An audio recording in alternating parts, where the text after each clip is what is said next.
हरे कृष्णा मंदिर अंतर्राष्ट्रीय कृष्ण भावनामृत संघ के संस्थापक आचार्य ऐसी भक्ति वेदांत स्वामी श्रील प्रभुपाद जी के मार्गदर्शन में बना है और इस मंदिर का उद्घाटन 15 मार्च 2021 को हुआ है और यह मंदिर अभी आसाम और भारत के सभी नागरिकों के लिए खुला है। इस मंदिर का एक ही उद्देश्य है, ज़्यादा से ज़्यादा लोगों को भगवान श्री कृष्ण का संदेश जो कि भगवत गीता और श्रीमद् भागवतम में है और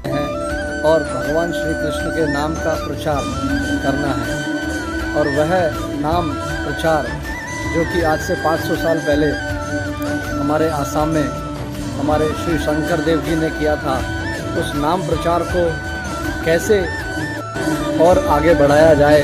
और हर घर में हरे कृष्णा कृष्ण कृष्ण हरे हरे, हरे राम राम राम हरे हरे, इस महामंत्र का जप हो, इस महामंत्र का कीर्तन हो, यही इस मंदिर का उद्देश्य है। ज़्यादा से ज़्यादा लोगों को भगवान कृष्ण का प्रसाद खाने को मिले, भगवान कृष्ण का दर्शन करने को मिले। यहाँ पर श्री श्री राधा श्याम सुंदर जी, श्री जगन्नाथ बलदेव सुभद्रा महारानी और श्री श्री चैतन्य महाप्रभु एंड नित्यानंद प्रभु हैं। हमारा सभी से निवेदन है, मंदिर में आएँ, भगवान के नाम का जप करें, कीर्तन में भाग लें,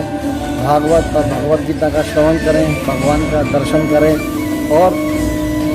नाम प्रचार में सहायता करें।